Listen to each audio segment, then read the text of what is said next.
എല്ലാവർക്കും സിവി ഓർഗാനിക്സിൻ്റെ പുതിയൊരു വീഡിയോയിലേക്ക് സ്വാഗതം. പണ്ട് ഞാൻ ഈ ഫ്ലവർ മേക്കിംഗ് ഒക്കെ പഠിച്ചതായിരുന്നു കേട്ടോ. അതൊന്നും എനിക്ക് ഇതുവരെയും ചെയ്യാൻ പറ്റിയിട്ടില്ല. ഇപ്പോഴാണ് എനിക്കതൊന്ന് പ്രാവർത്തികമാക്കാൻ പറ്റിയത്. ഇന്നത്തെ വീഡിയോയിൽ നമ്മൾ ഓർഗൻഡി ക്ലോത്ത് വെച്ച് റോസ് ഫ്ലവർ നിർമ്മിക്കുന്നത് എങ്ങനെയെന്നാണ് കാണിക്കുന്നത് കേട്ടോ. അതിന് വേണ്ടിയിട്ട് 1 മീറ്റർ ഓർഗൻഡി ക്ലോത്ത് എടുത്തിട്ടുണ്ട്. പിന്നെ ഫ്ലവർ ടേപ്പ്, ത്രെഡ്, കത്രിക, പിന്നെ അതിനാവശ്യമായിട്ടുള്ളൊരു മെഷറിംഗ് ടേപ്പ്, കമ്പിയൊക്കെ എടുത്തിട്ടുണ്ട്. പിന്നെ ഞാൻ ആ കമ്പിയാണെങ്കിൽ ഒരു ചെറിയ നീളത്തിൽ അത് ഞാൻ കട്ട് ചെയ്ത് വെച്ചിട്ടുണ്ട് കേട്ടോ.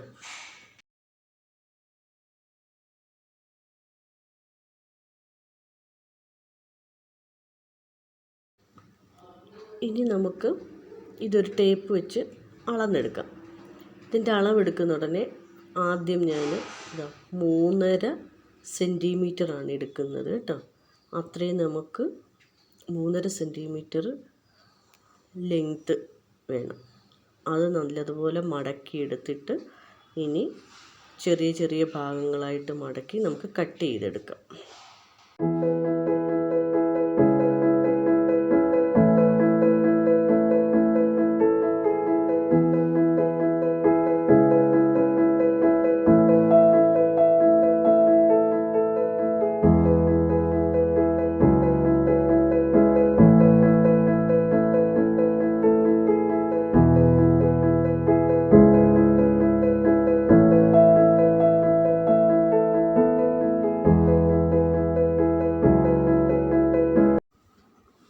ഇപ്പോൾ കട്ട് ചെയ്തെടുത്തു കഴിഞ്ഞു. ഇനി നമുക്ക് ഞാനൊരു 2.5 സെൻറ്റിമീറ്റർ ടേപ്പ് വെച്ച് അളന്നെടുക്കുവാണേ. ഒരു 2.5 സെൻറ്റിമീറ്റർ വീതം വീതിയിൽ അത് നമുക്ക് മടക്കി മടക്കി മടക്കി ഇങ്ങനെ എടുക്കാം കേട്ടോ. ഇതേപോലെ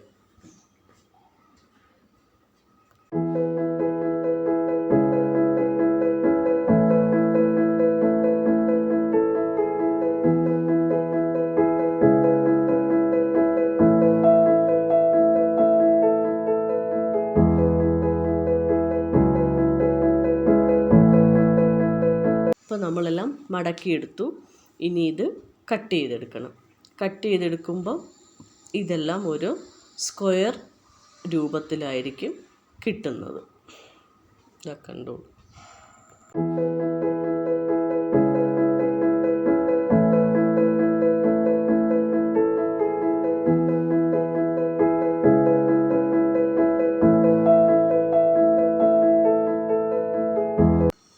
ഇനി ഇതിൽ നിന്ന് ഒരു പീസ് എടുക്കുക.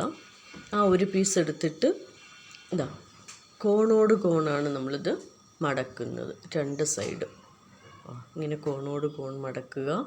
എന്നിട്ട് പിന്നെ വീണ്ടും ഇതേപോലെ ഒന്നുകൂടെ ഇത് മടക്കി എടുക്കുക. രണ്ടും ഒരേപോലെ ആയിരിക്കണം ഇരിക്കേണ്ടത്. അതിൻ്റെ 2 തുമ്പുവശവും ഒരേപോലെ ഇരിക്കണം. ഇനി ഇതിൻ്റെ ആ ഒരു സൈഡ് പതുക്കെ ഇങ്ങനെ അങ്ങോട്ട് ചുരുട്ടി കൊടുക്കണം.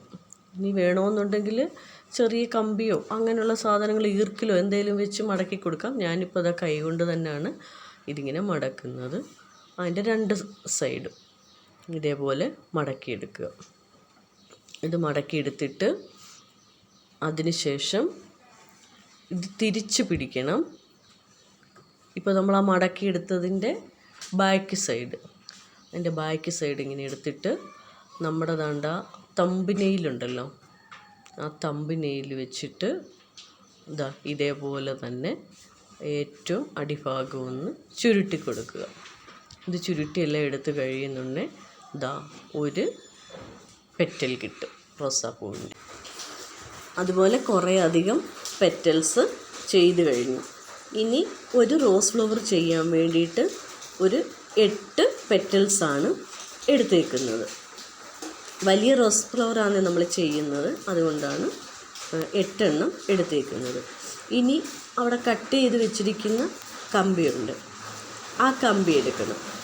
ആ കമ്പി എടുത്തിട്ട് ഇനി ആദ്യം നമ്മളൊരു 3.5 സെൻറ്റിമീറ്റർ എടുത്തായിരുന്നല്ലോ ഈ പെറ്റൽസ് ചെയ്തത്.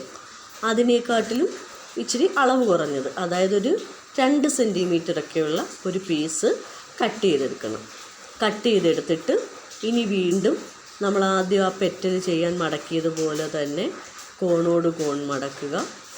പിന്നീട് അതിൻ്റെ ഒരു സൈഡിൽ നിന്നും മറു സൈഡിലേക്ക് വീണ്ടും ഒന്ന് മടക്കിയെടുക്കുക. അതായത് നമ്മൾ ഈ എടുത്തേക്കുന്ന പീസെന്ന് പറയുന്നത്, നമ്മൾ ഈ റോസ് ഫ്ലവറിനകത്ത് ആദ്യം വിരിയുമ്പം എല്ലാ പെറ്റൽസും വിരിയത്തില്ലല്ലോ. അപ്പോൾ വിരിയാതിരിക്കുന്ന ഒരു ഭാഗമുണ്ടല്ലോ, ആ ഭാഗം ചെയ്യാൻ വേണ്ടിയാണ് ഇങ്ങനെ നമ്മൾ ഒരു പീസ് എടുത്തേക്കുന്നത്.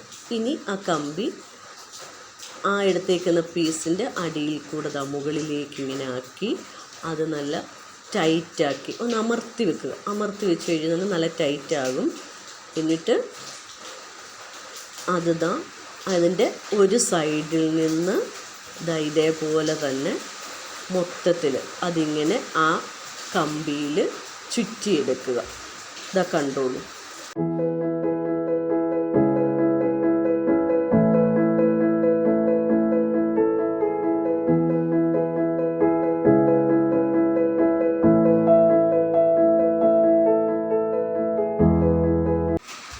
ഇനി ആ ത്രെഡ് എടുത്തിട്ട് നമ്മൾ ആ ചെയ്തതിൻ്റെ മുകളിൽ നിന്ന് താഴെ വരെ നന്നായിട്ട് ചുറ്റണം.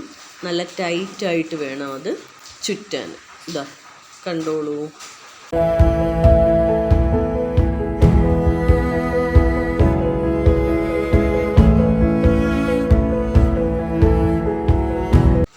ഇനി നമ്മളതെല്ലാം ചുറ്റിക്കഴിഞ്ഞു.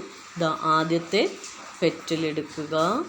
എടുത്ത് ഇതേപോലെ തന്നെ അങ്ങോട്ട് വെച്ചിട്ട് വീണ്ടും ഇതിച്ചിരി അതിൻ്റെ അടിവശം ഇങ്ങനെ ഇങ്ങനെ അങ്ങോട്ട് ചുരുട്ടി പിടിക്കുക.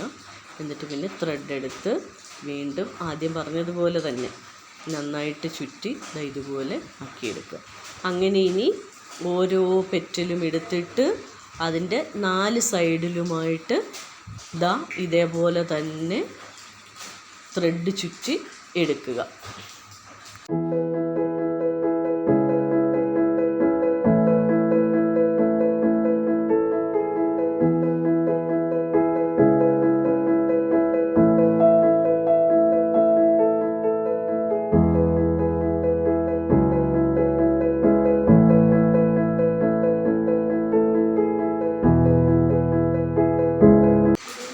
ഇപ്പം നമ്മൾ ആ ഫ്ലവർ ചെയ്ത് കഴിഞ്ഞു. ഇതേപോലെ തന്നെ നമുക്ക് കുറേയധികം ഫ്ലവർ ചെയ്തെടുക്കാം. ഇനി അതേപോലെ തന്നെയുള്ള ഗ്രീൻ കളർ ഓർഗൻഡി ക്ലോത്താണ് എടുത്തേക്കുന്നത്. കാര്യം അതിന് തണ്ട് ചെയ്യാൻ വേണ്ടിയിട്ടാണ് കേട്ടോ. അതിന് ഈ ഒരു ഭാഗം നമുക്ക് കട്ട് ചെയ്തെടുക്കാം. കട്ട് ചെയ്തെടുത്തിട്ട് ഞാൻ ആദ്യം ആ ഫ്ലവറിന് ഫ്ലവർ ടേപ്പായിരുന്നു ഒട്ടിച്ച് വെച്ചിരുന്നത്. പക്ഷേ അതിന് എന്തോ പശ കുറവാണെന്ന് തോന്നുന്നു, ഒട്ടുന്നില്ല. അതുകൊണ്ട് നമ്മൾ ഇതിൽ നിന്ന് അല്പം കട്ട് ചെയ്തെടുത്ത് അതിന് ചുറ്റുമാണ് കേട്ടോ. കട്ട് ചെയ്തെടുത്ത ഭാഗം ആദ്യം നമ്മൾ അല്പം ഗം തേക്കണം കേട്ടോ. അതിനായിട്ട് ഇതെടുത്തിട്ടുണ്ട്. ഇതല്പം തേച്ചിട്ട് ആദ്യമാണെങ്കിൽ റോസ് ഫ്ലവറിൻ്റെ അടിഭാഗത്ത് അല്പം ഇങ്ങനെ തേച്ചിട്ട് ഇനി ചെറിയ കട്ട് ചെയ്തെടുത്ത ക്ലോത്ത് നമുക്ക് ചുറ്റി കൊടുക്കാം കേട്ടോ. ഇതേപോലെ ഇതാദ്യം ഒട്ടിയിരിക്കാൻ വേണ്ടി, ഇല്ലയെന്നുണ്ടെങ്കിൽ നമ്മൾ താഴേക്ക് ഇത് ചുറ്റി കൊടുക്കുന്ന ഉടനെ ഇത് അഴിഞ്ഞു പോരും. അതുകൊണ്ടാണ് ഇതാദ്യം ഈ ഗം തേച്ചിട്ട് ഇതിങ്ങനെ ചുറ്റി എടുക്കുന്നത്. നമുക്ക് ചുറ്റി എടുക്കാം. നമ്മളിപ്പോൾ ആ ഫ്ലവർ ചെയ്ത് വെച്ചത് അതിൻ്റെ ഇതളൊക്കെ ഇങ്ങനെ പുറത്തോട്ട് വരുന്നുണ്ട്. പക്ഷേ അതിന് പശ അല്പം കുറവാണ് ആ ക്ലോത്തിന് കേട്ടോ, ഓർഗൻഡി ക്ലോത്തിന്. അതുകൊണ്ടാണ് അതിങ്ങനെ ഒരു തുറക്കുന്ന പോലെ ഇങ്ങനെ വരുന്നത്. നമ്മളത് കൈകൊണ്ട് നല്ല ടൈറ്റാക്കി ഇങ്ങനെ കൊടുത്താൽ മതി. അപ്പോൾ ആ ഇതളുകളെല്ലാം നല്ല അടുത്ത് തന്നെ ഇരുന്നോളും, പിന്നെ ടൈറ്റായിട്ട് തന്നെ കേട്ടോ. ഇതേപോലെ. ഇനി അതിൻ്റെ അടിഭാഗം ഒന്ന് കട്ട് ചെയ്തെടുത്തിട്ടുണ്ട്. കട്ട് ചെയ്തെടുത്തിട്ട് ആ ഭാഗം അല്പം പശ തേച്ച് വേണമെങ്കിൽ നമുക്ക് അതങ്ങ് ഒട്ടിച്ച് വെച്ചേക്കാം കേട്ടോ. ഇതേപോലെ. ഇനി കൈകൊണ്ട് നല്ലപോലെ ആ ഫ്ലവറും ഒന്ന് ടൈറ്റ് ചെയ്ത് കൊടുക്കണം. അപ്പം നല്ലൊരു റോസ് ഫ്ലവറായി. ഇനി ഇതേപോലെ തന്നെ നമുക്ക് കുറേ ഫ്ലവേഴ്സ് ചെയ്തെടുക്കാം. ഇപ്പോൾ നമ്മളിതാ കുറേ അധികം ഫ്ലവേഴ്സ് ചെയ്തെടുത്തിട്ടുണ്ട്. പിന്നെ ഇതിനേക്കാളും ചെറിയ അളവിൽ, അതായത് ഒരു 2.5 സെൻറ്റിമീറ്റർ വീതം അളവെടുത്ത് തന്നെ ചെറിയ ചെറിയ റോസ് ഫ്ലവറും ഉണ്ടാക്കിയിട്ടുണ്ട് കേട്ടോ. ഇതാണ് നമ്മൾ ചെയ്തെടുത്ത ഫ്ലവേഴ്സ്. ഇനി ഈ ഫ്ലവേഴ്സ് എല്ലാം തന്നെ വെച്ചേക്കണം. അടുത്ത വീഡിയോയിൽ നമുക്ക് ഇതൊരു ബൊക്ക സെറ്റ് ചെയ്യുന്നത് എങ്ങനെയാണെന്ന് കാണിച്ചു തരാം, ഇതെല്ലാം വെച്ചിട്ട് കേട്ടോ. ഇനി എല്ലാവർക്കും ഈ വീഡിയോ ഇഷ്ടമായാൽ ലൈക്ക് ചെയ്യണം, ഷെയർ ചെയ്യണം, സബ്സ്ക്രൈബ് ചെയ്യണം. പുതിയൊരു വീഡിയോയുമായി വരുന്നത് വരെ എല്ലാവർക്കും ബൈ ബൈ.